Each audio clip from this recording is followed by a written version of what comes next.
Let's get into it. Hello, everyone. Welcome to the trip. You can see I've got my buddies with me tonight. We'll be chatting it up. But before we get to the intro, what a weekend. Pretty poor weekend for football-wise on the men's side. Women got a win. They're back in the top three. Men, Arsenal,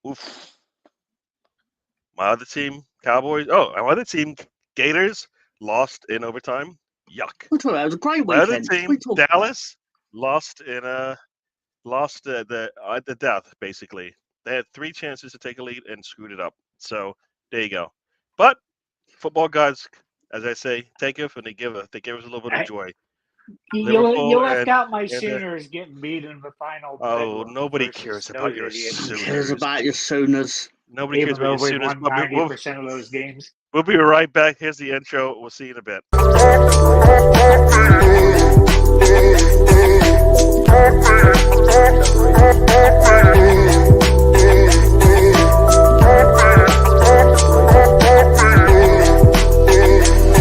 This is DWTT coming to you from the Emirates.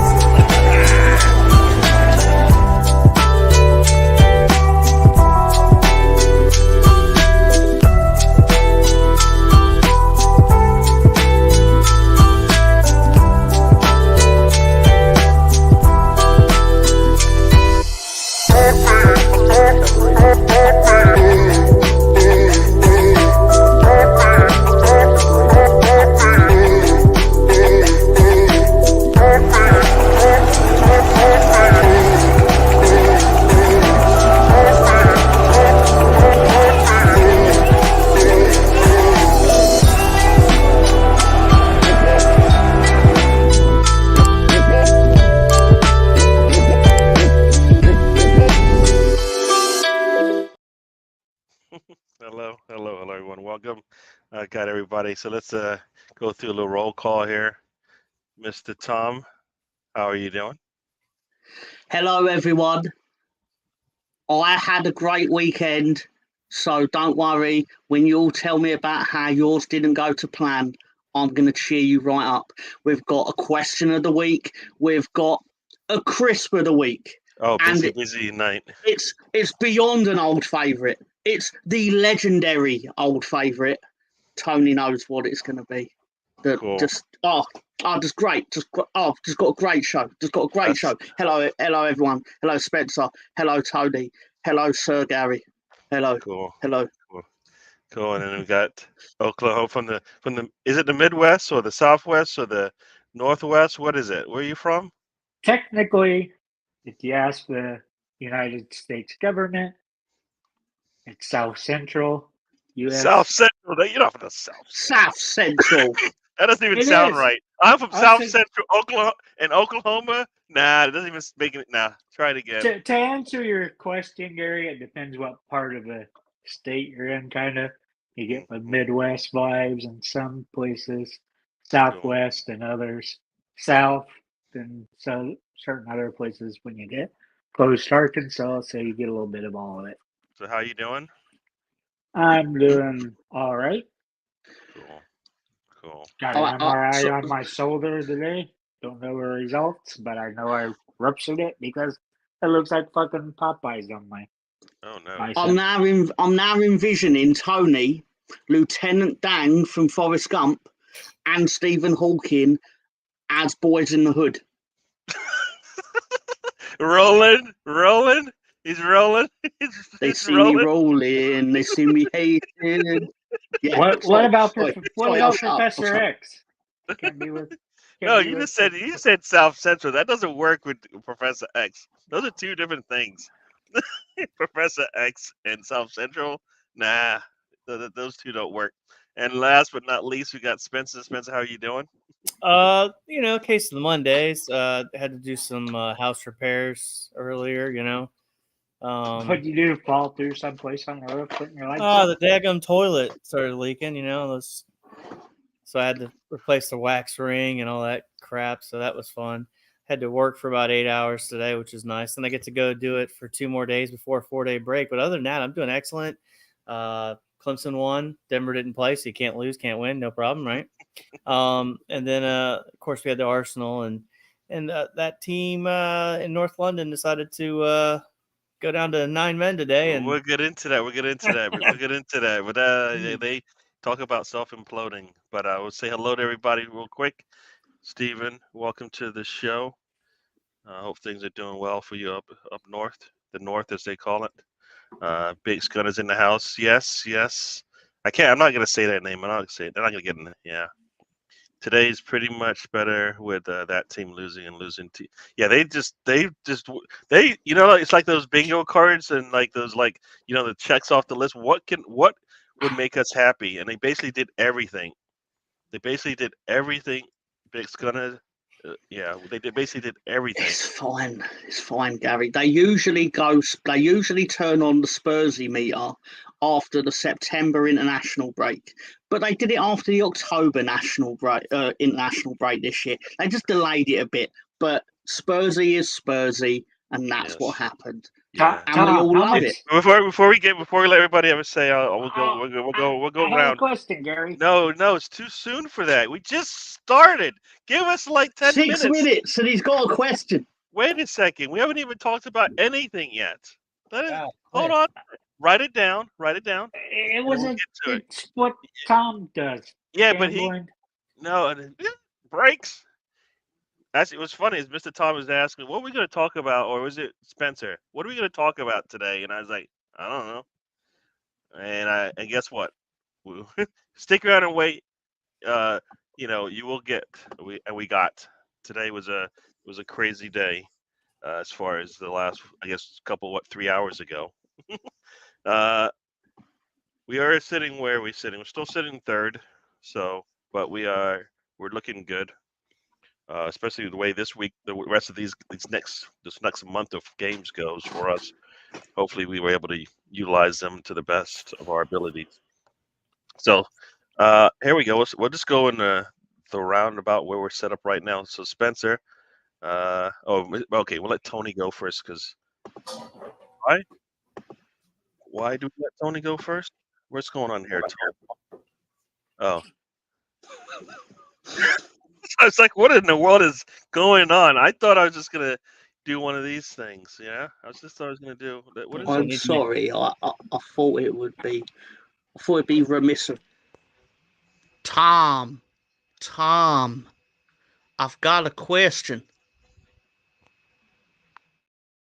Yeah. So there we go. I don't know what happened there, but yeah, let's do it. Tony. So can I ask my question now? No, I just did all that whole intro. So guess what? Somebody else can ask the question. What is going on? What more? I give you your own intro, and you still screw it up. What's happening? You're taking the piss, Screw Tony. it up. You got a double keep people intro. watching, Tony. What is going on? We did Double we did all this stuff for him. The man's like, Spencer literally made you a slide. I put the slide up. Gary made you a video and put that up, and then you're like, "Can I ask a question?" I mean, it's first class treatment here, Tony. We take care of you. Ask your question. Or have you forgotten it by now? You forgot a question. I told you to write it down. I'm not forget it by the time Gary lets me ask for fucking thing. We're still waiting. Yeah. Okay, No? It'll be the Boxing Day fixtures by the time he asks it. Oh, Steven, I hope you're feeling better, buddy. Steven, so what do you want to know, Gary? I don't know what you're. Dude, you said you had a question. Freddie, welcome to the show. Yeah, it is Happy Invincibles Day. But what is your question? Why has Reddy changed his name? Brenny? Who the hell's Brenny? Brenny, he's a friend of the channel. What is going on? You said it's Reddy. Brenny is what I said. Oh, I thought you said Riddy, and I thought, why has Riddy changed his name to Brenny? Apologies, Brenny. I'm just ultra stressed by Tony trying to ask a question. I'm not waiting. My question is, it's directed at Tom, since he's our gambling expert. How much would you win today if you parlayed that team up north with us would lose 4-1 and get 2 red cards. It'd be fairly Be pretty lucrative one, then, Todd. sizable, yeah. But in reality, you could probably only do like Chelsea have a player, Tottenham have a player sent off. You could do cards individually in England, but not necessarily red. But your point is, yeah, it wasn't an expected result, was it? Nope. I don't think any of us was thinking 4-1 yesterday when we're discussing that game. You should have seen my face when I saw the goal scorers. Should have seen my face. I actually I was straight in the chat with Gary and Sam, friend of the show. I was in there like a fly on shit, and I was like, "Oh, look who scored 3 goals this evening. Look who will probably be on the show on Saturday."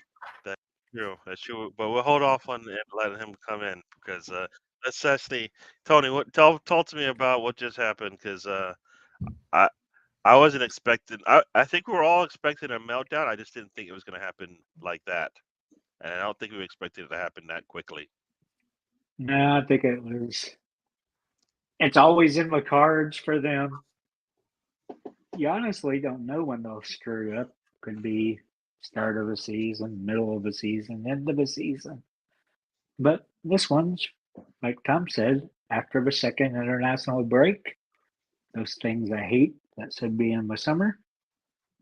But they did a good job fucking up the result today, and everybody's happy. Very much so. Spencer, this is, I guess, happy Invincibles Day. So we lose, and the only other team who hadn't lost decides they wanted to follow suit, and I think they did it in a spectacular fashion. I mean, I think I'm mispronouncing it, Adogi, who got the second red, he was lucky not getting sent off in the first half. And I think I saw bits and pieces. That's when the whole toilet decided to. That's what I was asking. I was asking if a toilet happened before the game. I know. During Did your toilet explode at the same time as the toilet in London? It happened like 15 minutes into it. So, okay. I was able to like do a Lowe's pickup order and get what pieces I need, and I had to watch it on the phone a little bit, so I didn't get to pay attention as much as I like to. But yeah, I mean, it was eventful of a game that I think, I take our game on Saturday, and that was like a really good physical game, in my opinion, of just like physical, tough game. But this was just kind of like, it was almost like a schoolhouse. I mean, like just a brawl. It just seemed so weird. Like just everything that could get was just, hey, we're not going to play defense today. We're just going to be wide open. And Nicholas Jackson there, like, when he got when he missed that one goal or that one opportunity in the first half, I was like, man, he's like a poor man's Eddie Nketiah. That's the first thing I thought about. But then he got 3. So I still love Eddie. I joke, but I was thinking about strikers today and how the margins and the amount of opportunities you get and how lethal you have to be. And some guys have it, some guys don't, but I'm sure we'll get into that later. But I mean, good thing they lost, man. I mean, they're put together pretty well. I just don't think they're deep. I think their starting 11's pretty decent, but outside of that, they don't have a lot of options. They're going to absolutely miss Romero. That's going to be huge for them. I don't know how much of a Doogie they're actually going to miss, but I mean, they're wide open, and Ange hasn't playing good. So, but thankfully they're out of the undefeated realm, and maybe they'll come back down to earth. I think they're going to stick around a little bit longer, honestly, guys, because I just rate Ange that much as a manager. But, it's the history of the Tottenham. So they're going to do what they do. Yeah, I'm out here. Let's say hello to a couple people. The Assembled has joined us. Welcome to the show. It is the evening. It is the history of that team. Yeah. Key players tonight gone. If Son gets injured, yeah, that would be the quadruple if he's gone. I mean, losing was it Vandeman or whatever his name is, Lava, whatever. They lost what? Both of their center backs gone today. Mm-hmm. And they lost Udogi, and they lost Madison. Son's the only one left, right? That's actually the quintet right there. Because I think all those players have been surprisingly good this season, plus everybody else. But if Son might have to work extra hard, and he could end up getting injured as well. So, yeah, I don't. They just melted down, and I don't understand why. I can tell you why, Gary. All right, just a second. I'll let you have your say. You don't rate Jackson. No, he did good today, but as I told Mr. Tom, and he'll get into that, the man could have had 2 hat tricks today. Could have had 2. He only got 1. Yeah, Son looks like a killer, but I think they're going to be struggling. So, Mr. Tom, tell me. Gary, do me a favour, our dear host. Roll the tactics truck. All right, Please. it's that time, people. It is that time. I don't even know which one I should use. Should I use the first one or the second one? Use the first one, baby. All right, here's the first one.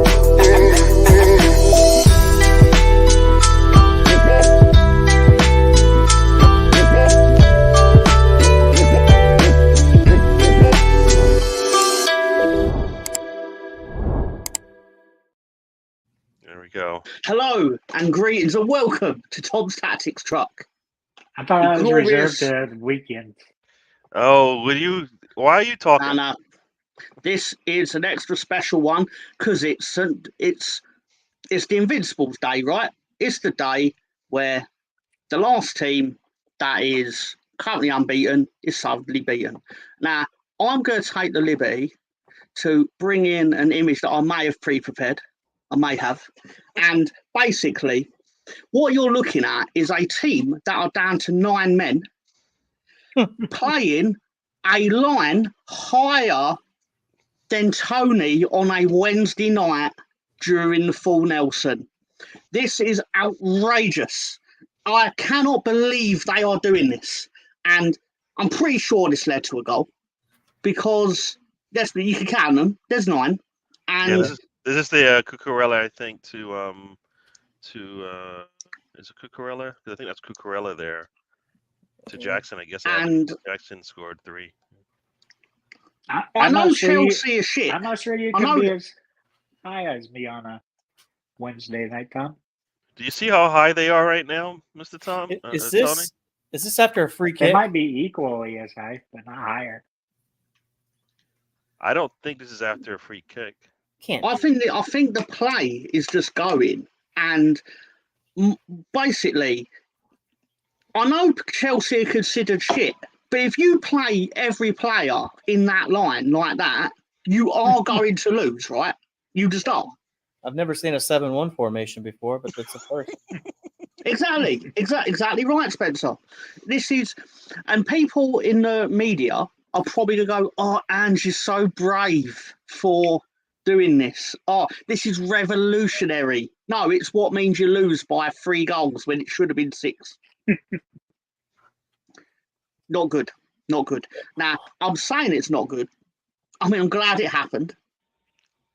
I mean, Chelsea, even as a Leeds fan, Tottenham versus Chelsea is like asking what guy you want to catch your wife in bed with. Like, it's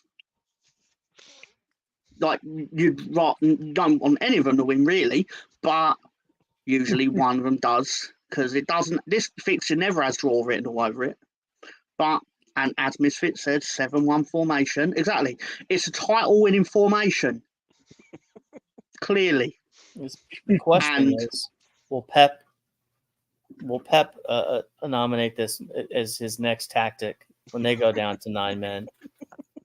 And then Arteta's going to be like, Pep did it, we got to do it. And it all comes back to Ange, Tom. Oh, no. The thing is what makes this even more Spursy is who's the other team managed by?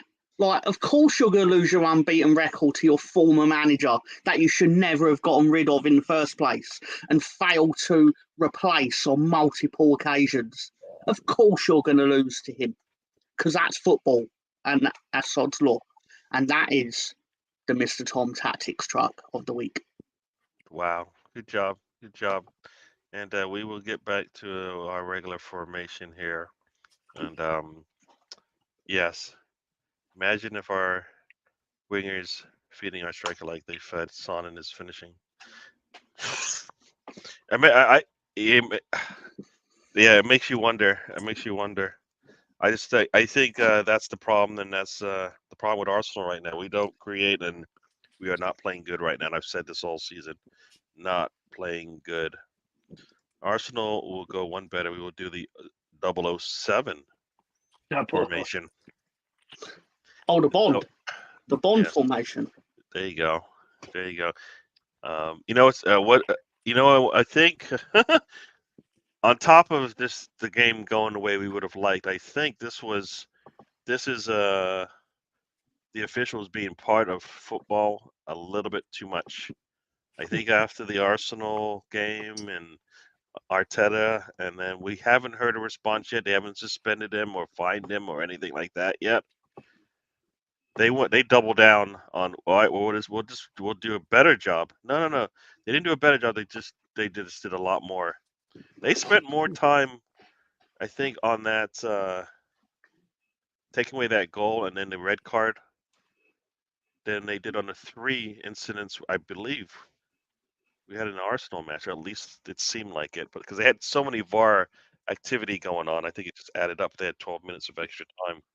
But that leads to, like, I saw a video. I don't know if any of you guys have seen that video of in the MLS Cup playoffs, where the official, I think, on a corner, I said it to you. decided he basically He clotheslined him. Yeah, he clotheslined the player just before he was about to. Now, in my opinion, this shot, if he'd have connected this shot, it would have gone into Rose Ed. He was not going to score this shot.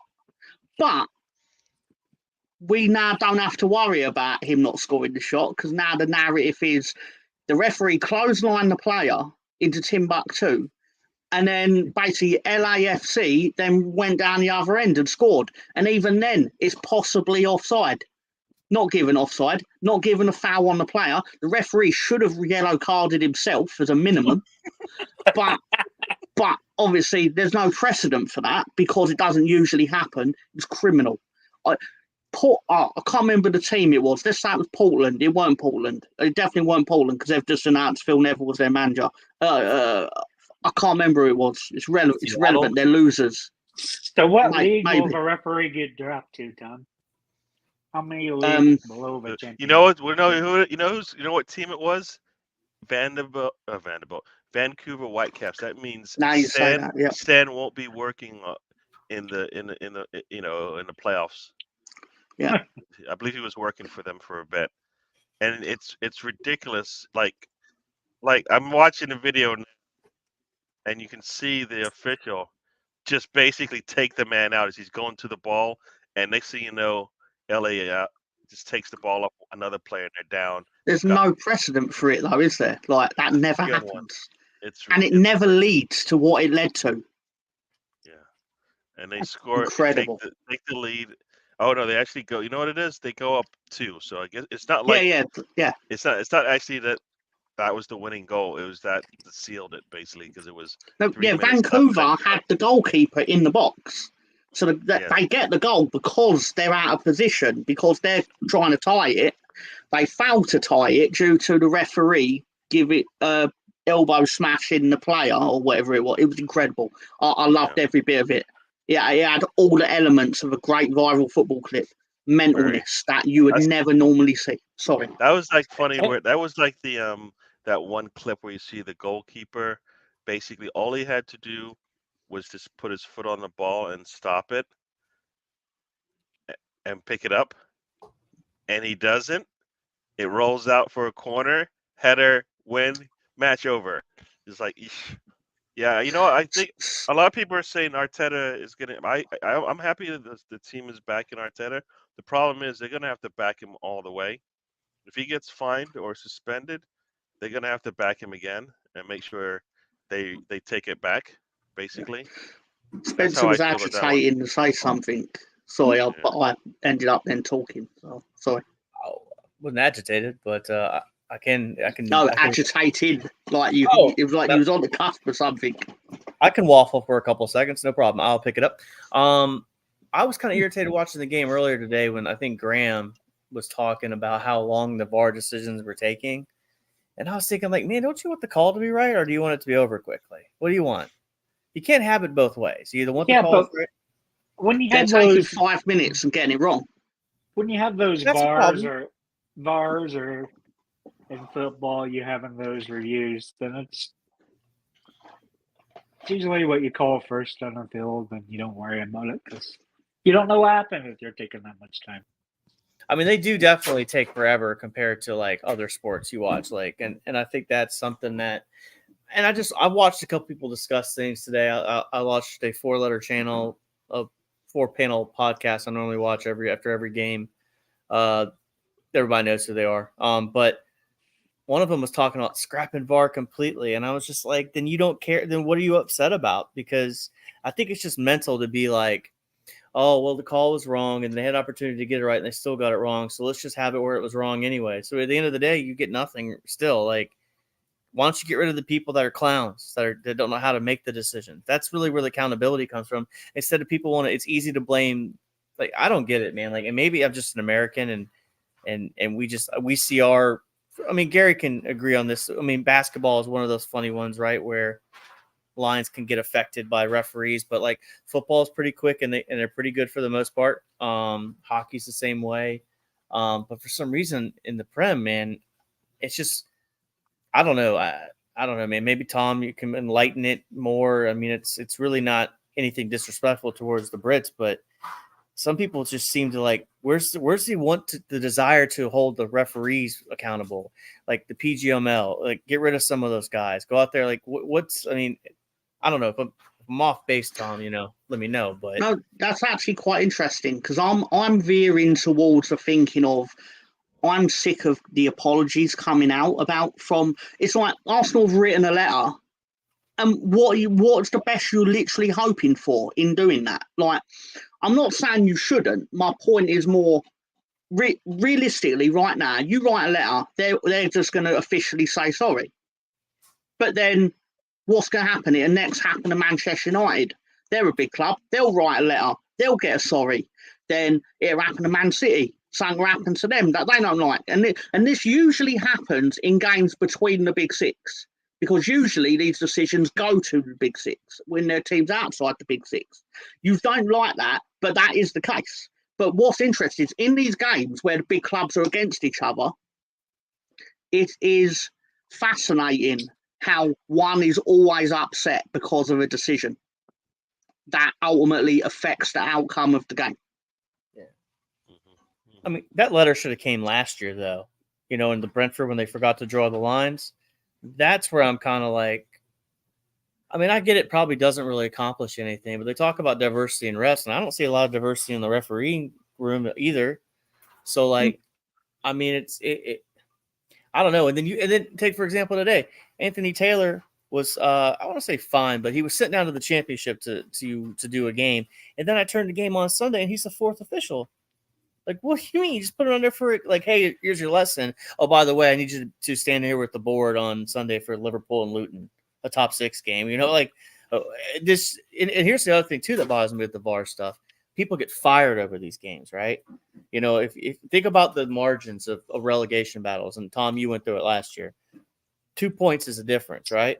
That's a draw. Mm-hmm. I mean, and I think Arsenal Misfit says it properly. I don't care how long it takes, man. Get the call right. At the end of the day, get the call right. There's so much money on the line. There's so many people's lives that are affected. Just get the call right. I don't care if someone has to sit in the stands and wait 10 minutes. Well, then what they also need to do is they need to make sure that the video is shown at the game so they can know, like, hey, this is what they're looking at. So, you go to the States. I mean, I go to like AAA baseball games. We have video replay and they show it to you. The fact that, I mean, I get it. Some of the clubs can't afford the technology, right? Some of the League 1, League 2 teams. But if you're going to be in the championship, I mean, in the Prem, you should be able to show the replay of what's wrong and what they're looking at. That needs to be shown. True. Sorry yeah, about the rant. No, that's fine. No, like I've always said, and I think a lot of things I say get swept. You know, I say it like long before it actually comes true. You know, I said we don't need to have the same people on the field as in the box. Now I'm hearing that a lot more. People are thinking it should be a different entity altogether. It doesn't have to be necessarily current officials. It could be past officials. It could be anybody associated with football, anybody who can pass the test. But I think the other part to this that I always bring up, and this is what Crypto with Brownie here brings up for me, the fact that, like you said, people's jobs and livelihoods are all affected by this, and they're not trying to get better. They're not doing anything better. The only thing they've done is they added even more to their plate, right? This season, what was it? The season before it was I don't know what it was. I forgot what it was before, but this past season, right? It was all about the coaches on the sidelines and stuff like that. They were going to look at, and then it was like some time wasting activities and all. No, yeah, it was time wasting activities. You kick the ball away, you get a yellow or something like that. That seems to be gone now because we saw that today and they didn't actually say anything about it. I know it was a totally different game, but that rule's gone away. I didn't think it mattered whether a team had 9 players or 11 on the pitch. You make the call because that's what the rules say. So so for me, like I said, abandoned it. Yeah. So like yeah, they do all these things. They bring all these new things into the game, and then they get away from it because guess what? It's too much. They can barely just manage the game as is. So they're not when then they bring on something new. But like I said, I think the problem is I think the teams don't want to stand up to the people that work for them. The officials work for the league. The officials will work for the teams. And it's not just Premier League that's affected, it's Championship as well, because those teams are possibly going to come into the Premier League. So everybody's affected eventually, right? There's going to be 3 teams coming in from the Championship. Now they're going to be introduced to this mess, right? Now you get punished, you go down to the Championship. So now any one of those 22 teams or 24 teams can be affected by the incompetence of the officials and the non-professionalism that they have in terms of not doing their job. So I think it's a big until I think the Premier League, not even the Premier League, but English football decides, look, you guys are wait, you're doing it's wrong. We're going to be sitting here complaining about it.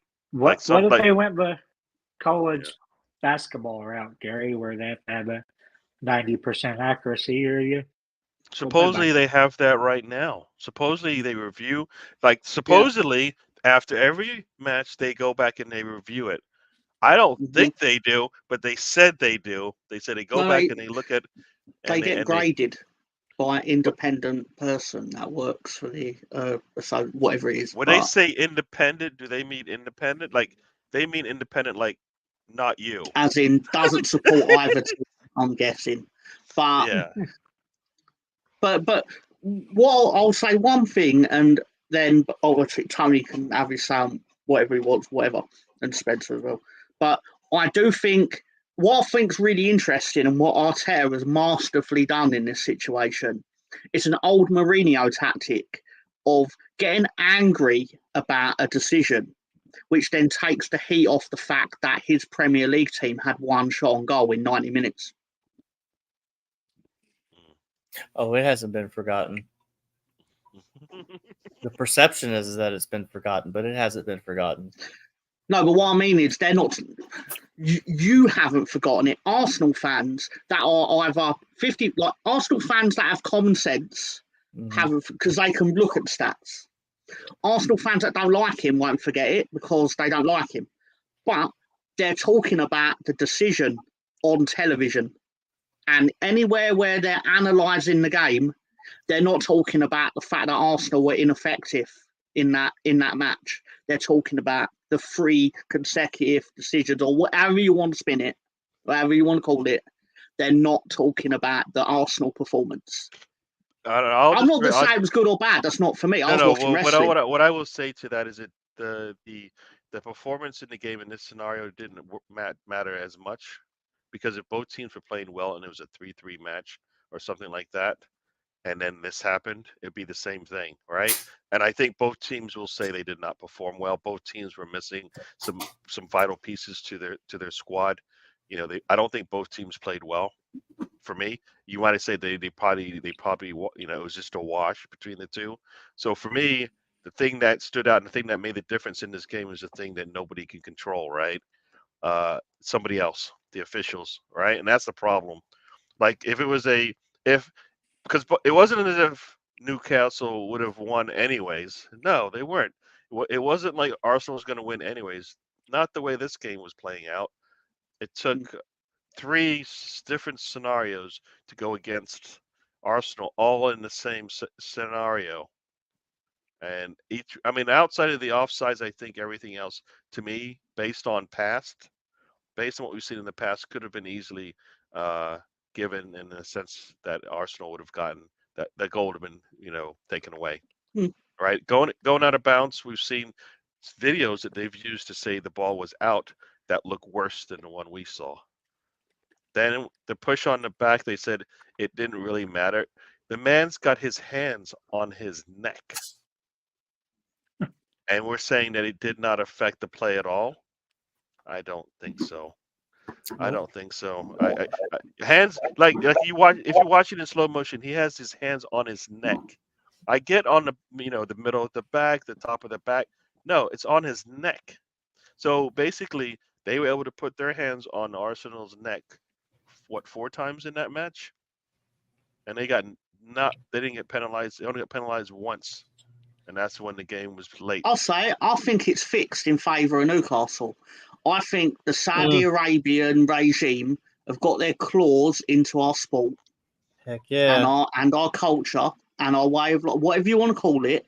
But how can you have Premier League referees going over there for a bit of midweek pocket money and then come back and think like it's not going to carry over when the people paying them to referee the games now own the club that they're going to end up refereeing the game on Saturday? Yep. How could you say something so brave yet so true? Somebody said the assault on Jorginho. Like when they show the video of where Bruno ran from to basically take him out, you're like, are you serious? He ran from one side of the pitch to the other just to run him over. And they said nothing. No, I didn't see anything here. Nothing to see here. And then he gets the elbow to the head. Oh, no, sorry. It wasn't the elbow. It was the forearm. So that's okay. So you can hit somebody in the head as long as it's not the elbow. Right? They were consistent today, right? Because James put hit a Basuma, I think, in the head. And it wasn't given at all. So, there you go. If a Luton player had been all over Gabriel Megalegs like that, it wouldn't have counted. They would have chalked it off, and we wouldn't have blinked twice. We'd have gone, well, yeah, he's all over him. Patrick Bamford had a goal chalked off because he bumped Megalegs, and Megalegs flew as if he was made out of plasticine. You keep bringing that up. I don't know why you keep bringing that up. No, but this is my point. No, but it's a relevant point because if you compared it, I'm not expecting anyone, but if you did, you would see. Why is Megalegs being bumped by Patrick Bamford a foul? Because we scored from it. But then Newcastle bumping him, or not bumping him, he's practically on him to the point that I almost checked if there was penetration. And then it's given as a goal. Like, what is it's bullshit. It's fucking bullshit. And you might go, it's because their owners are worth $400 billion. Yeah, I heard somebody else say that looked a little bit, and they didn't want to say sexual, but they looked like sexual activity was going on the pitch. I have a question if you watch it in slow motion, he has his hands on him from the time they come into the video to the time that they go out. It's like a 4 or 5 second clip. And you're like, wow, they didn't. No, the hands on the back of the neck did absolutely nothing to this game. The Navy had this thing back in the day where it was like certain zones: the green zone, the red zone, and the yellow zone. And the red zone was like full on, assault. That was a red zone play there for certain. But Tom is right about the Saudis. He's 100% right about it, and nobody wants to say it because they're afraid of the backlash of saying it. But it's gonna get worse too. And just wait till this January transfer window. I had a feeling that when Neves was purchased and all these players were purchased to go to the Saudi League, they would stay there. Let's just see who comes in on loan for Newcastle come January. That's all I'm going to say with that. Well, the fact that they haven't been spending is, like, for me, a little scary because they haven't been spending, and they have the ability to spend. So I'm a little concerned because it's not like How doesn't know how to coach, right? He does. No. I got this question here. Do you believe they will get VAR right eventually? Yes. No.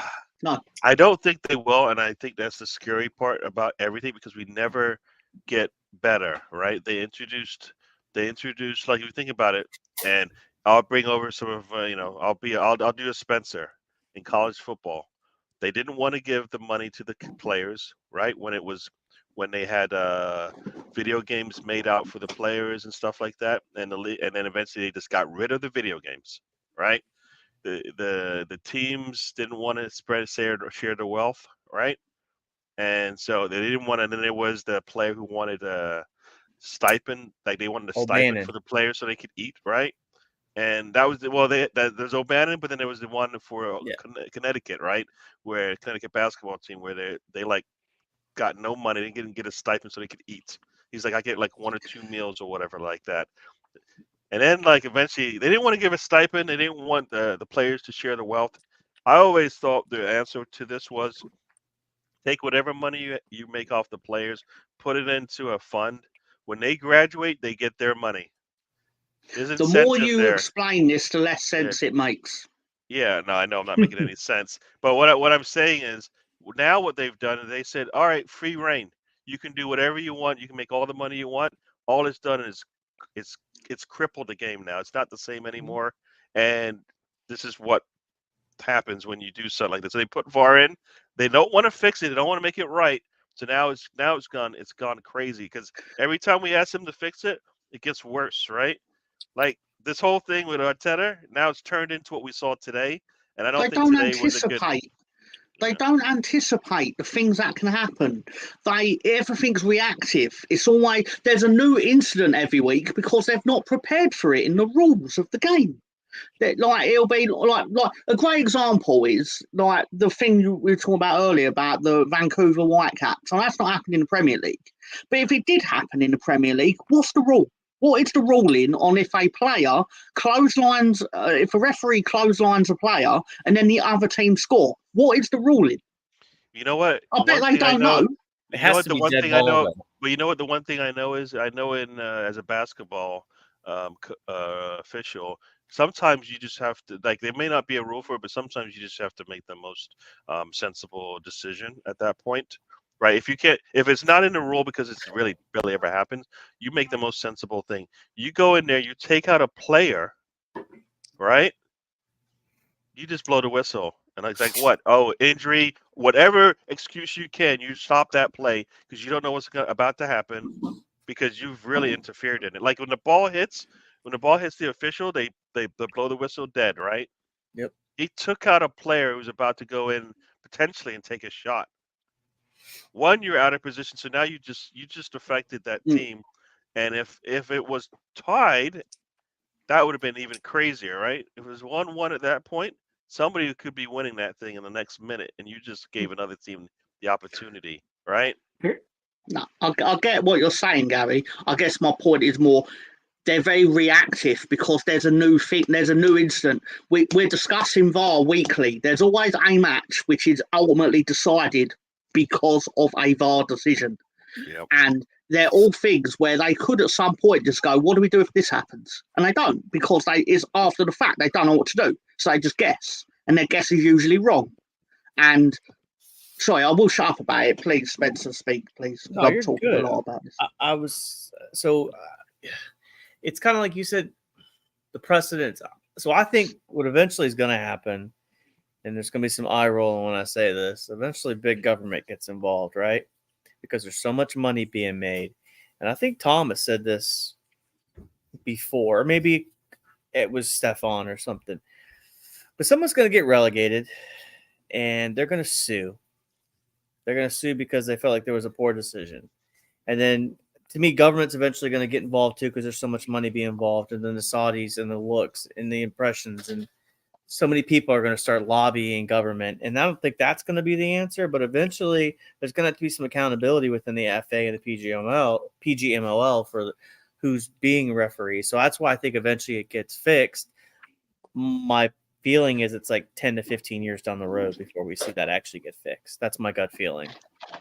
So, but don't worry, the World Cup's going to Saudi in 2034.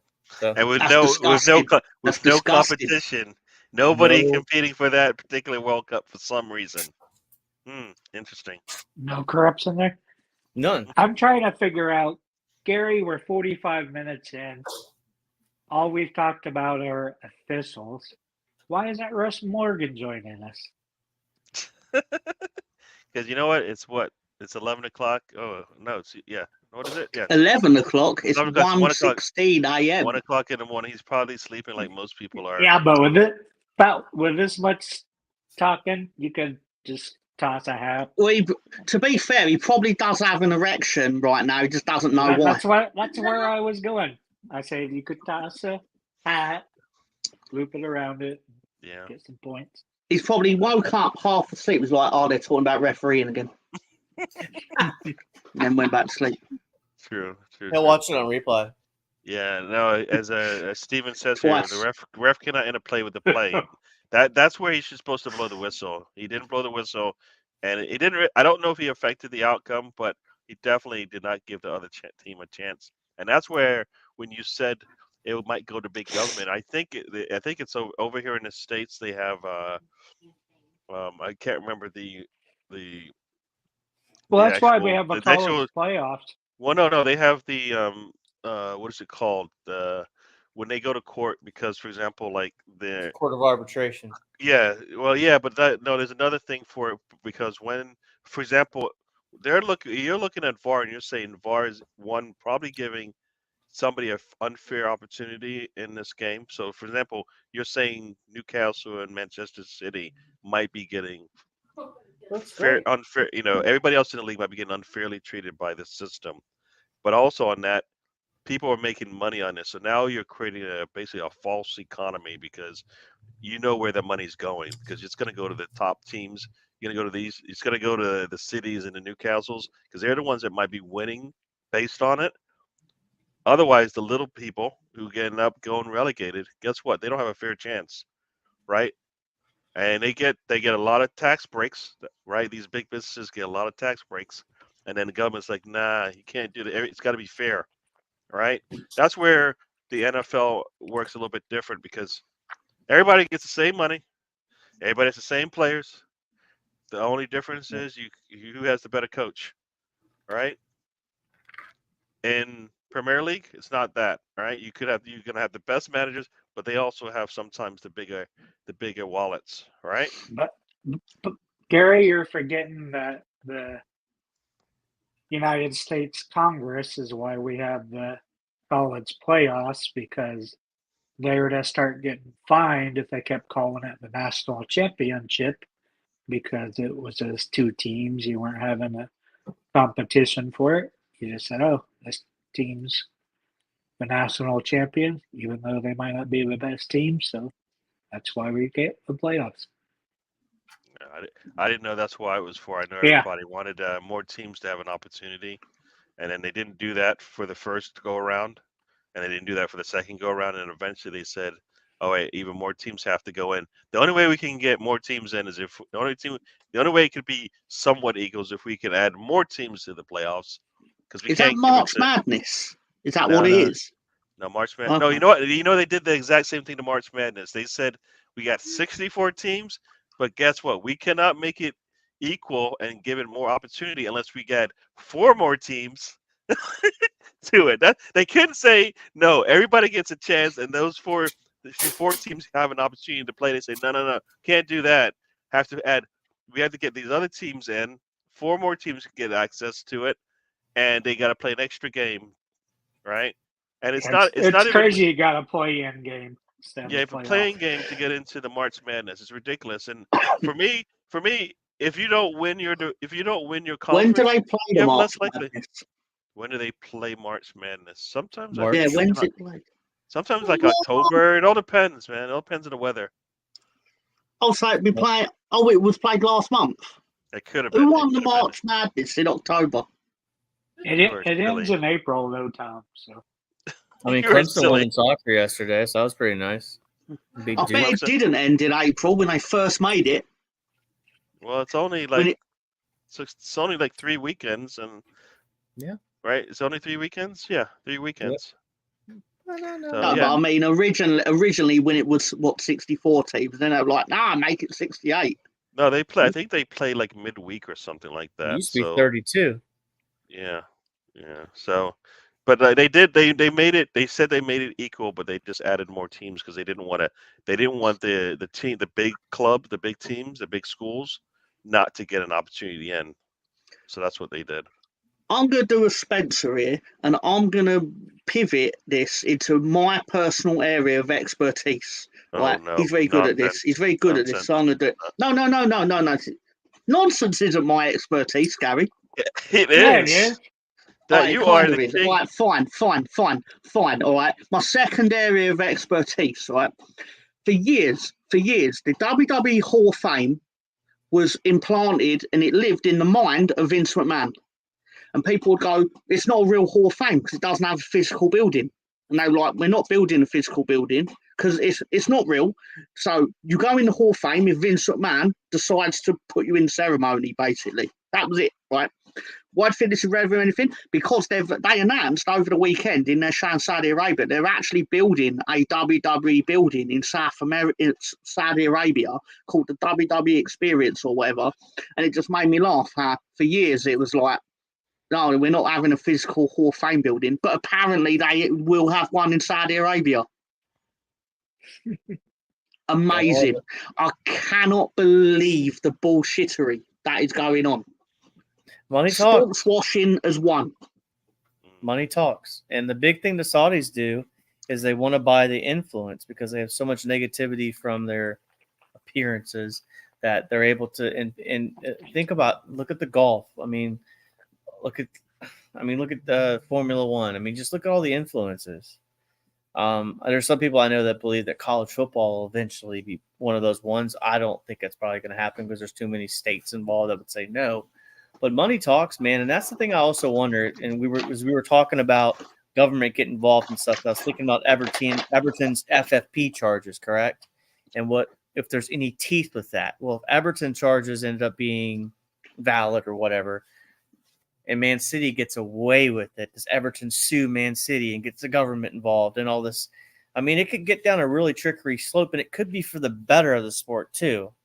I mean, I don't know, but there are institutions in this country, and when I mean in this country, I'm talking England, that they want to see on TV. Like you want Man United in the Premier League. It's not good if Man United's in the Championship, right? I mean, so there is potentially, like Tom said, if Luton great if Man United were in the Championship, it'd be funny, but it's phenomenal. If a Luton player pushes a Liverpool player, an Arsenal player, a Newcastle player in the box, or that same situation happens, it ends up being called no goal. But if it's between the top six, it's kind of a flip of a coin to see what's going to happen on that day. But the other problem I want to bring up too, and sorry, Gary, when I say this, but what did Mike Dean say? I didn't want to call my mate over to the VAR to the video booth because he was wrong. That mentality cannot be allowed to officiate. You cannot bring a. I don't know why they don't go to the monitor every time. That should be. Well, that's what I would think you would do. Time Stefan out. Time him out. Stefan, you're all right, man. You're all right. You're staying put. Don't worry about it. Ban him, Gary. He's a racist. He's fine. He's but doing it's all right. it's that thing of just like not being able to admit when you're wrong and like, hey man, I don't know, man. It's the personalities and relationships over getting the call right. If your buddy's wrong, I mean, you work normal jobs. All four of us probably work normal jobs. Yeah. And we've had to call out a coworker. Hey man, you're not right on this one. Here's why you're not right. That's okay. As long as you're not. I'm massively corrupt. I'll protect anyone for the right amount of money. I'm the opposite. I'm actually worse than the refs. Fair enough. But I'm wrong, Gary. I got nothing. I stopped him. He didn't know. All right, sorry. Yeah, but I know your point. Spencer, Like do you the see something? There's something that's going to happen in the next week. Something that's going to happen. Stop laughing, Tom. Let me talk. You got your time. Anyway, Spencer and the NBA were going to get this ridiculous in-season playoff. Isn't that like the perfect thing to take overseas? Like to Saudi Arabia or China or China. Africa? Yeah, why not? Yeah, but that's been a contention with the NBA for a long time. People were saying, why don't you have a separate trophy? Why is there no cup tournament? I've heard this for years. I've even said it. I was like, why you only play one competition all year? Where's the reset from like the daily grind of playing? Yeah, but one of the Because most it's popular. the best teams throughout the year. You get it? Yeah, but I mean, the thing about the best, one of the biggest sports in the world is the NFL. They don't have some secondary trophy you win. More people tune in for that Super Bowl than not. You know what I mean? So you don't have to, right? You don't have to. Nope. I mean, they don't Yeah, call but it. you don't. Yeah, they but don't the call NFL don't play that many games comparatively it. to any Doesn't other sport. matter. It doesn't matter, does it? It matters. I think the nature of American football in general is that more games increases more risk of injury compared to any other sport as well. Yeah, well, So that's why no one really says it about it. You're seeing it in world football, right? There's more injuries now because players are playing pretty much through the summer, right? Every other year is something, and then every once in a while they decide to do a World Cup in the middle of a season, and it just screws everything up. So we shall see. I think we talked about officials. Did we laugh at that team losing today? I guess we did, right? We did. You know, we laughed at that team. Isn't it like 15 minutes past Chris time, Tom? Why are you? You're not the organizer of this thing. Director Tony over here. The director Tony, has he spoken? Has he actually talked? You know what? Because I love this video so much, I'm playing it anyway. So here we go. Mr. Tom, go get you Chris, because you know what's coming.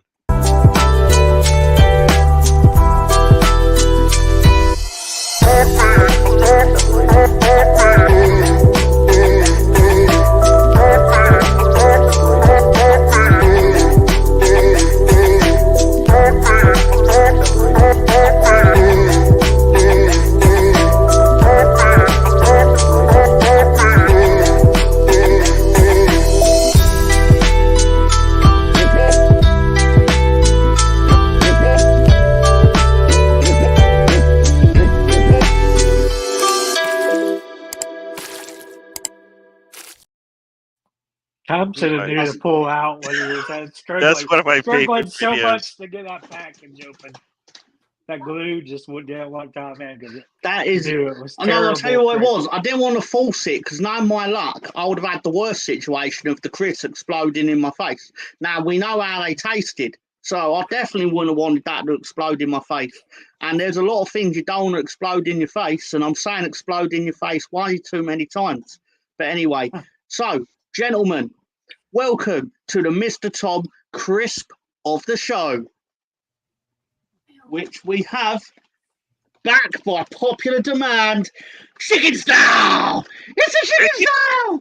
It's a chicken style. That's just the worst flavor I've ever heard in my life. Chicken style. Chicken style. Style. Chicken style. Anyway, why are you getting so excited about a crisp? You know that tasted like shit, Tom. Chicken style. Chicken style. Chicken style. Chicken style. So I'm gonna eat some chicken style crisps. Chicken style. That doesn't look like a crisp to me. Something's wrong. Chicken style.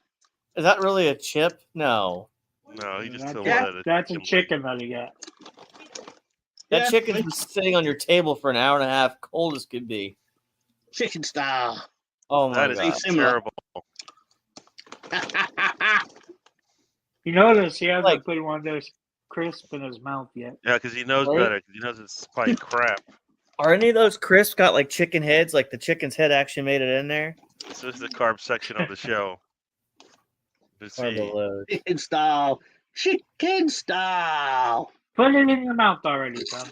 Mm. Is it any better? Oh, Is it worse? oh, is it God, worse? take it off. That was the bone. Oh, you're lying. Did you get a chicken wing hung Oh. up in your throat? Oh, I'm going to give these to charity. Oh, Mm-mm. oh. It's wasted Oh. money, man. So that was Let's worse go. than my first bag? Oh, God. It won't go down. Is it Oh, God. because you had the real chicken first, then you put those in your mouth, and you're just like, no. Yeah, I think that's, Your mouth was I think just you like, could be right. no. I think you could be right. Yeah. Oh.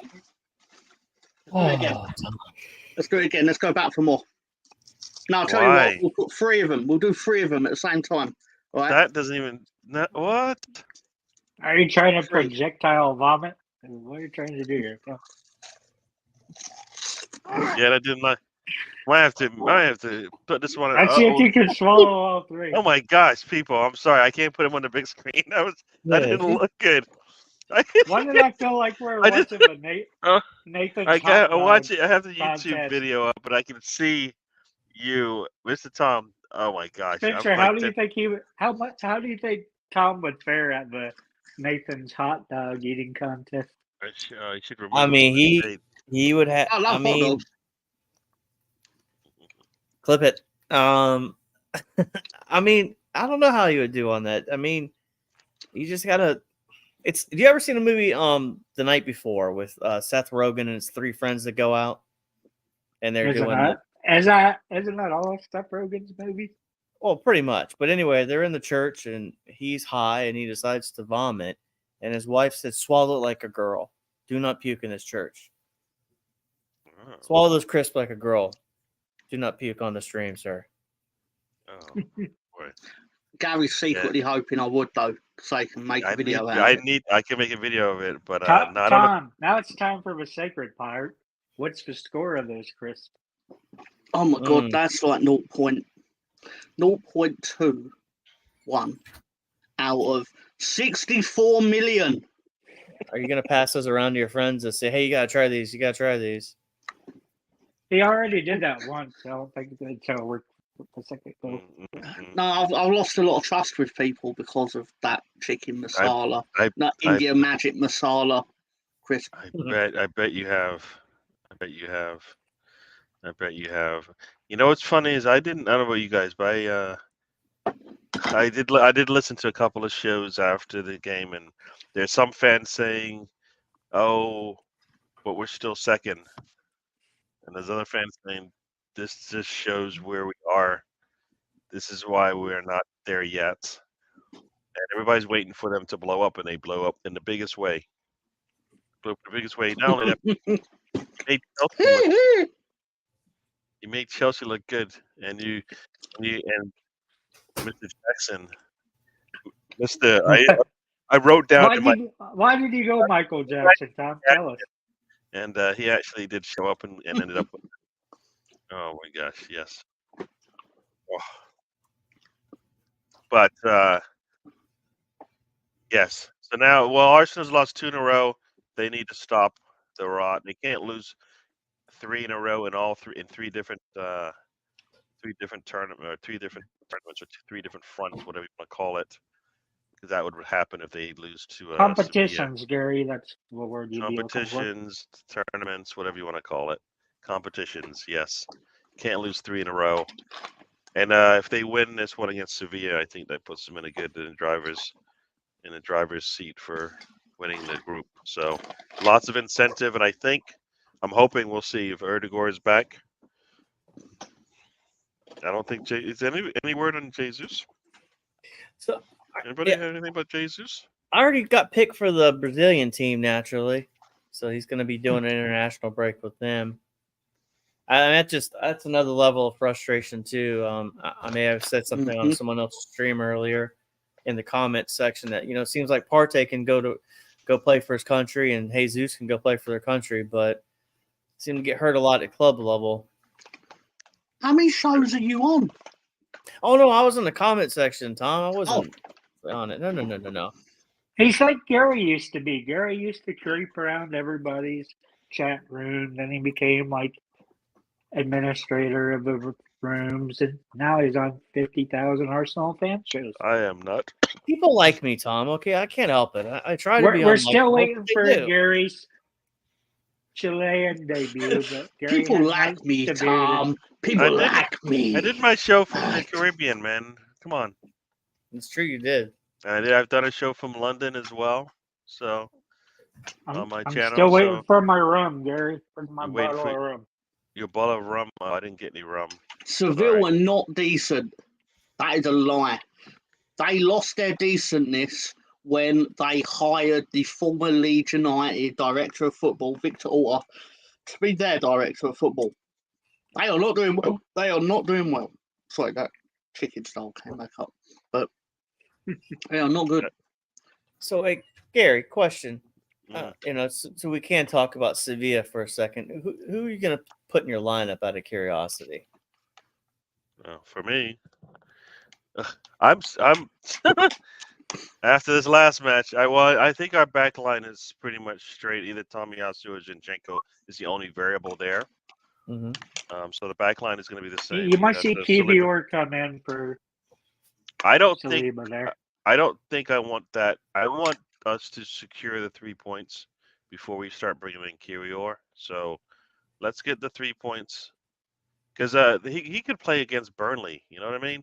But Sevilla, I think we need to win that one. So I think our back line should stay the way it is. Rice will definitely play, of course. Mm-hmm. Jorginho, like I said, I think the problem for me is I don't like him having to play too many games in a row, short week and all that kind of stuff.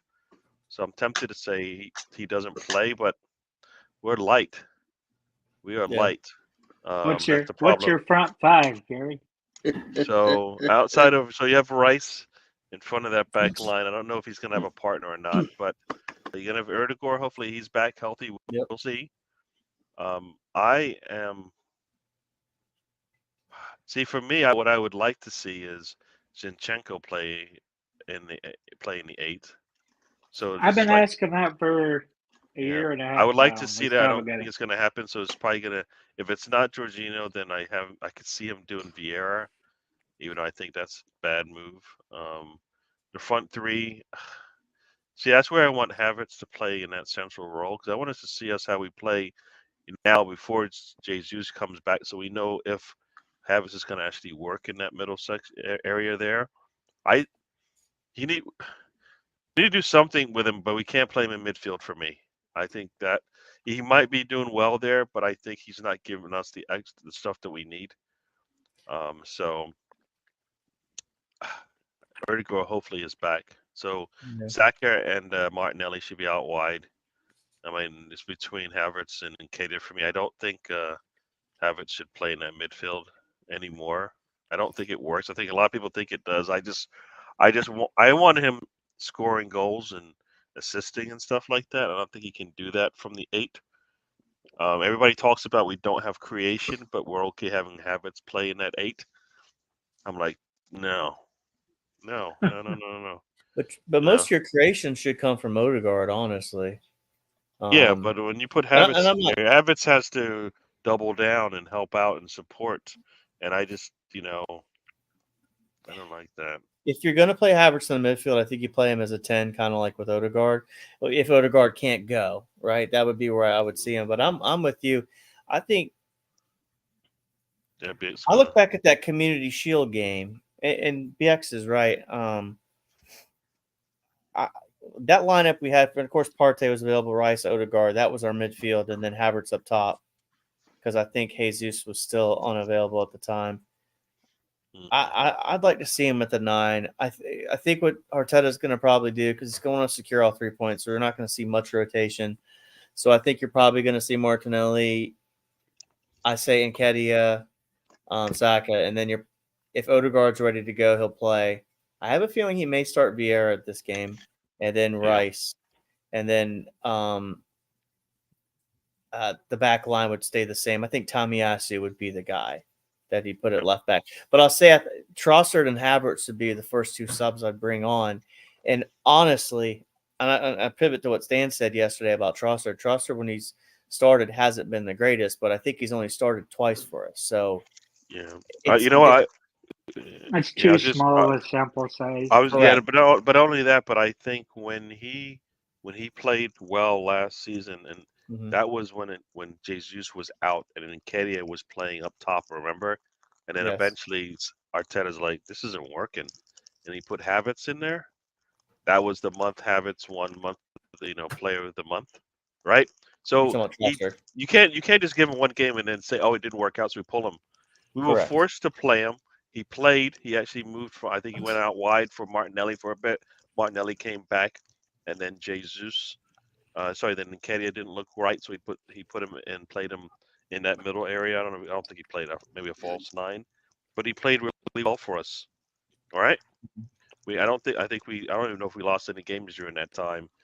Yeah. I think he kills the confidence in the former players, and that's why they don't play well. He doesn't play them I think in a style that fits them. The Trossard that we saw in preseason, I mean, I believe he started games there, right? Now all of a sudden we can't figure out a way to play him. I think that's on Arteta. I didn't even think about it. I would rather, if Trossard was able to get games, like he had games coming in, like I think he would be if he started. But I know, everybody says he's slow and all this, and I'm like, he looked all right. At parts last season. Where is that gone? Is he too old now, or what's happening? So Trossard. You can't call him slow when we had Granit Xhaka running up from the left 8. Nobody's slower than Granit. Like a slab of granite moves. But an 8 and a forward line player, different things in terms of speed, though, right? Because like Jesus is faster than him, and Nketiah is faster than him, and we Trossard can play all those positions, okay? I think it's just slower. Yeah. Well, I think the big thing Arteta wanted with the players he brought in was the versatility. And that was the big talking point because Vieira played right wing during some of the preseason matches. He can play the 8, he can play the 10, and Nketiah can play the right wing. I mean, Havertz can play striker, play 8, play 10. Rice can play the 8, play the 6. So there's different positions for these guys, and I think that was the big thing about a lot of the transfer profile that he wanted to bring in. The problem is, and I think we said it yesterday, is all about this. The injuries right now, man, like it's really hard to really. I mean, Partey would help. Like, just imagine Partey and Rice on the field together. I mean, we've seen it twice this year or 3 times, and it's been excellent when it's together. I think it's the reason we won that Man City game. It's absolutely 100% one of the reasons why. But it's like Arsenal Misfit said here: is we walk in the ball at the pitch. I think the difference this year to last year is last year we were so fast that we caught ourselves caught on the counters, but also the inverted fullback opens up the wings and the flanks for counterattacks, right? That's what West Ham did to us last Wednesday. It's a weird dynamic, and Arteta's messing with this. And I like I said, the certain podcast I watched earlier today, the big thing is Arteta's going to have to live on the decision about David Raya and Aaron Ramsdale. And some people say the Havertz one, I don't think as much, but I think the Raya Ramsdale argument is going to be interesting because we see cutthroatness in the goalkeeping competition, but we don't see it in other positions on the field, right? And that's that could. But I think again, injuries are who's available. But so why do you think he keeps persisting with that high line? I mean, what reason do you think it is? Because it doesn't work. It's pretty clear that it doesn't work for us. We talk about the high line and the back line? Yeah. Well, it's all about possession based, right? I mean, think about it. most teams. Yeah, but how many times are we caught on the counter? Like everybody's figured it out, like Stan was saying yesterday. I think but it goes down to the left back. So Zinchenko, for example, if you watch games, and a lot of times I try to see who's the inverted person, and sometimes you'll see Zinchenko, and this is something also if you look at, you'll see Martinelli will be on the right side of the pitch sometimes, and Saka will find his way over to the left. So they get themselves swapped out of these positions, and it's easy to get the balls. We see some of Zinchenko sometimes right by Bukayo Saka. If you're going to invert your left back shouldn't go anywhere further than I think that midway point, right? I mean, because it's all about. We've seen that in the preseason and there was start of the season. Now he's went back away from that. I think that's why we were doing better because the fullbacks weren't really crossing the half line as much as they had been. Now we've reverted back to what we used to do. Yeah, I think it's interesting. I don't know why. I think Arteta looks at the 3-game stretch last year where we kind of crapped the bed on defense, and obviously that was down to Saliba not being available more than anything else. But I think he just doesn't want to concede goals, because we were so wide open. But in retrospect, what we've done is we've kind of taken away our lethalness in attack, right? They showed this interesting graph on that podcast I was talking about earlier where Arsenal have dominated possession. And the spots that they haven't dominated possession is literally like a horseshoe that Sam mentioned on Saturday. And it was literally inside the box and at the key. So everything around it, we were dominating, right? Yep. So. Yep. And chicken style trying to kill you, Tom? What's going on? Yeah. This is it. Chicken style. I think it's Tom 0. I'm getting that horrible aftertaste, and it's. Let me tell you something, brother. Yeah, I am the Roman Reigns of crisps. Okay, undefeated. Okay, apart from masala, that probably did kill me, defeat me. Anyway. But anyway, yes, the user having a lovely discussion on the Arsenal tactics, the horseshoe of despair, as Mr. Greenwood calls it, I believe. True. And for me, I think it is despair. Talking Arsenal tactics. Yeah. Oh, what happened? Did he freeze on us? I think he did. He realized he couldn't go truck again. And yeah, what I was gonna say about I think a lot of times or the chicken style got him one of the two. Oh, I don't know what you're talking about.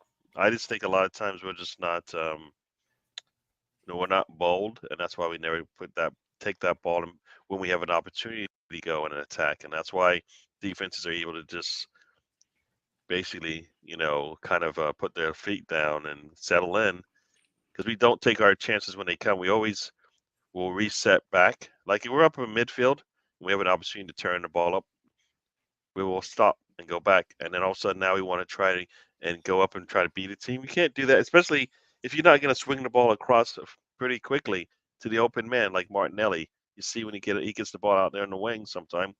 There's nobody there because that's where you swing the ball in time.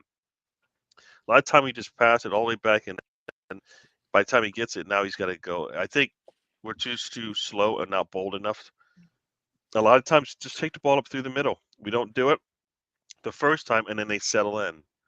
So I think just one thing on this comment here, I think Nelson deserves to get some minutes, because Nelson is the only player I've seen coming off the bench or even starting right now that looks hungry.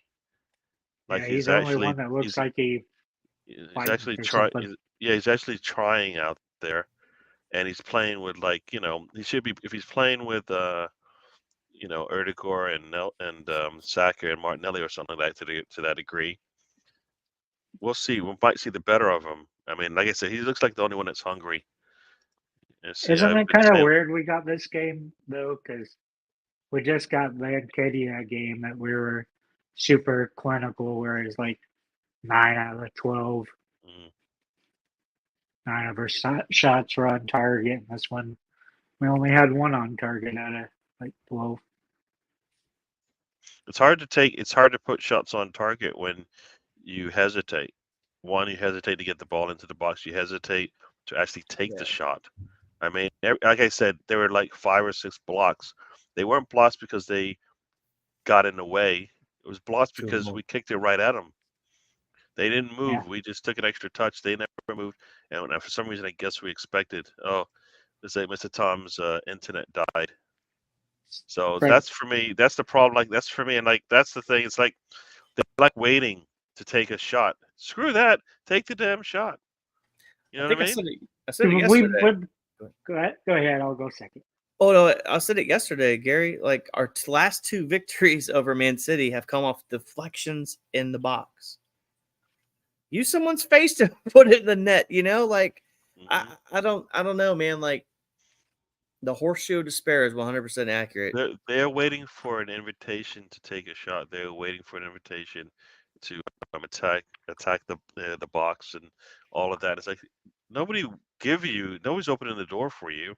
Yeah, You gotta force your way in sometimes. You know, you gotta make those. I should have went line-splitting first passes. instead of letting Spencer talk. Yeah, you should have. Because that's it. I just say on watch-alongs with Gary, he's always shouting at him to shoot. And yesterday you had Spencer talking about the pinball. Just shoot the ball, see where it ricochets, and keep on trying. Instead of trying to pass it into the back of the net like we did in the late stages of Wenger. It seems like we just wanted to walk the ball into the net. And that's a lot what it looks like Arteta wants us to do. Yeah. No, you're right. You're right, Arsenal misfit. Arteta doesn't want that. But we can't do, once again, this is one of those things where we can't do what Arteta wants because we don't have the players that can do it. And this is where coaching and management comes into play. If you can't do what you want with what you got, let's at least make them successful, the players you do have. You know what I mean? Put them in a situation to succeed, right? Don't like force them to do something, one, you know they can't do, or 2, you have seen it's not working. That's what good managers and coaches do, right? Like, if he said I need a Messi type player, guess what? There's none of those players around, but I'm gonna play that way anyways. It defeats. It's not gonna work. You know, you can't play like Manchester City because you don't have the players like them. Yeah. You got to play with the players you got, and I think we have good players. They're just getting used incorrectly, and right now we can't even play as 11 because we're trying to shoehorn people in and all this kind of stuff, and it's just disjoining the flow. It's almost like these players never played together. You know what I mean? You see them out there. It goes to the difference between Eddie and Gabriel Jesus as well. So I think I heard this. What I heard someone talking about earlier today is the hold-up play that Jesus does. Eddie doesn't do it as good as Jesus does. And he doesn't do it at all. And that's the thing. Eddie is a penalty box striker, right? And to be honest, if we played that way, he'd probably be pretty good. But because we need him to do other roles, it doesn't. Jesus has this ability to run to different locations, and he's all over the field. He's helping out, tracking back, and Eddie's just a different person. And I hate to bring this up, but maybe Balogun, like, I wish we would have given him a shot, Gary, to be honest with you. And I understand that when someone drops that kind of money on an academy player, sometimes you just have to take that money and roll with it. But it's one of those ones where, I thought about yesterday's conversation. How we're like, would you want a midfielder or striker player? And I think I'm pivoting more towards the striker at this point because the window of opportunity is only so big to win a championship. And if we keep waiting for the right moment, now that doesn't mean drop $100 million on Ivan Toney. Hear me out on that. But I think there was an interesting conversation that Sam brought up about Victor Osimhen and whether he's unhappy at Napoli. And if you could potentially unlock that and bring him in, give it a shot. But, hey, look, take care of Sevilla tomorrow or Wednesday, and then do some good rotating on a Saturday. Let Nelson play. You can have the players that Arteta loves to play and have out there, have them on the bench. You can bring those 5 guys on at any time, right? give the other guys a chance. So they're going to need the reps, man. It's going to be a long season. Very, very, very, very much so. Yeah, no, I just looked at this stat. Yeah, we've got 22 goals, 6 of them penalties, and I think that's not good. I think we should be better than that for sure. Should be better for that. We can't depend on penalties because we can't depend on the officials to make the right call. So at some point, we're going to have to make our own success, create our own success. Yeah. Yeah, we're 5 goals behind where we were last season. I mean, that sounds like a lot. It doesn't sound like a lot based on how we're playing. We're not playing really well. I think Arteta's getting what he wants. But as you said, our defense is pretty solid. Not too many people are going to just blow us away. I mean, how many teams have blown us away this season, right? Yeah, West Ham, but that's not even with our first 11, right? With our first 11, the worst we've lost is what? Oh, 1-0. Yeah. 1-0 at Newcastle with some shady officiating going on. So we don't lose typically when we have our starting 11, right? I mean, Len's got us, but that was 2-1, right? So yeah, that was a game of mistakes. Game of mistakes, Gary. Every game's been a mistake. Remember that? All those first 5 or 6 games, there was always a mistake in it for us, and we paid for it with some of the draws that we got because we kind of. And Mr. Tom is you can see he's so interested. I was pretending they were a lightsaber. I didn't. You caught one of your arms off. We are at the 86th minute, so we probably should start. As Mr. Tom has his airplane wings out or whatever, we probably should start heading out of here. We talked about. Tom saying he wants to watch some Raw before it's over. I think. Yeah, but I would also like to do the question of the week. And Mr. Tom I didn't even notice this, but I hate him right now. Oh, that is. It's only been there about 5 minutes ago. It's terrible. We're going to get out of here on that note. I don't even know. This is not this one, but this one. But we're going to head out of here, everyone. And Mr. Tom, you are bad. You're evil. Yeah, I said it. Oh, we have a question of the show? Is that right? Yeah, it's a great question as well. Wait a second. I think you might have. I think you should put him in the Fenway box, Gary, and just kick him out. No. That's actually a great idea, Gary. Put me in the penalty box, kick me out. What is that? No, we're not going to do that. It's a great idea. We want to get out of here. So, Mr. Tom, hit it. I don't even know if I have a video. I thought I had a video for this. I was just going to press the button and then bring myself straight back in instantly anyway. But... That's why I wasn't going to even waste my time. It's like, what am I doing that for? But so the question of the week is, or question of the show. What was unique about AC Milan's title win in Serie A in 1993-94? What was unique about AC Milan's title win in 93-94? Also got a bonus fact about it. 2 bonus facts. Do we care? Because that's when they were winning the league every year. Well, there must be a special reason, Mr. Tony. I want to say Mr. Tony. They didn't have a goal score over a certain amount. That's actually quite true to an extent, actually, but it feeds into something else. The answer is, because no one's going to get it, the answer is they won the league and scored 35 goals. Damn. Or as Stefan said, they were just giving it so they couldn't do anything. They won 30. They scored 35. No, sorry, I told that wrong. They scored 36 goals. 36 goals. But they conceded 15 goals.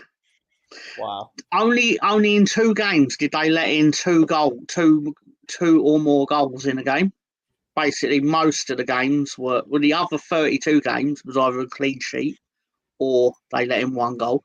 Their top scorer was Daniele Massaro with 11 goals. Interestingly, they scored less goals than the 2019-20 Bournemouth team that got relegated from the Premier League. Damn. That Bournemouth team scored 40 goals. Relegated. Yipes. Well, Also, they tell you defense wins championships, so there you go. Mm-hmm. It did in Italy. Also of note, the day that AC Milan received the trophy was the day that Ayrton Senna died in Formula One. Wow. Mm. Oh, crazy. And that's the Mr. Tom question of the week. All right. So now we're gonna get out of here. So, Mr. Tom, tell the people bye-bye. Bye-bye. I'd like to thank Sir Gary for extending me the invitation to come on and entertain you all. What about chicken style, Tom? Did you change your score? How much worse can it get? Fucking fuck no, that chicken style. Fucking motherfucking chicken style. Sorry. It's fucking. I like the idea of chicken style a lot more than eating chicken style. Anyway, why were you fingering your chicken, Tom? All right, say bye-bye. You know what? Say bye-bye, Mr. Tom. Yeah. Thank you for having me on. It's great.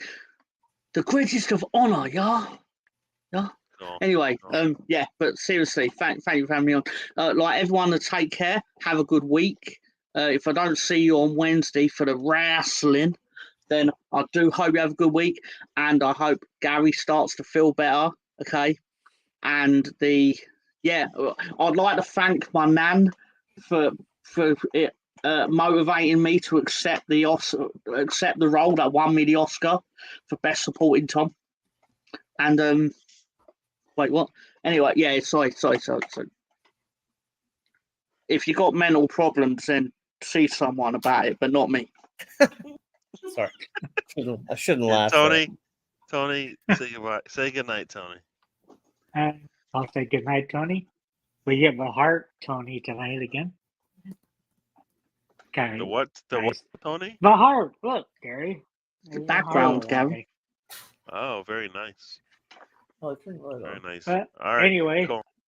We really missed Mr. Morgan tonight because he has his factuation with the referees. Really would have liked what he had to say. Tom's up to his mischief.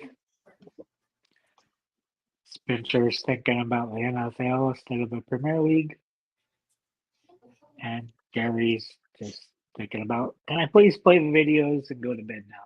Yeah, let's get out of here. So say goodnight, Tony. Good night, Tony. Perfect. Spencer? Well, yeah, so, have 2 big games this week.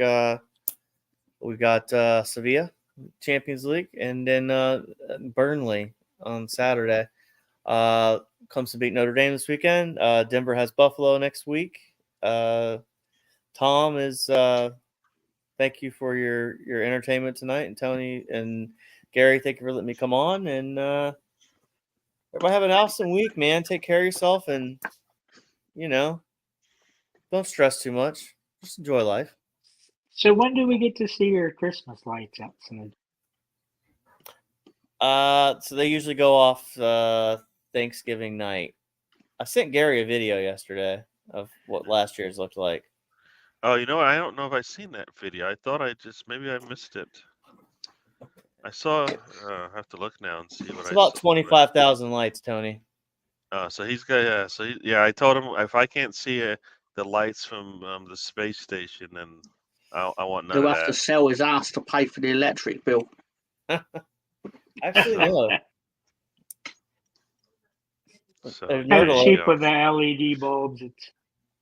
February is my highest electric bill because of heating, not Christmas lights. So there you go. I don't have a video from you. I have 3 pictures from you of I think everything's being built out. So there you go. We can So share everybody, eventually, Gary. so everybody, yeah, everybody, thank you for joining us. Are you We'll not do falling this asleep, Gary? Come on, just say goodnight, Gary. Just right. No, I would say everybody, thanks for joining us.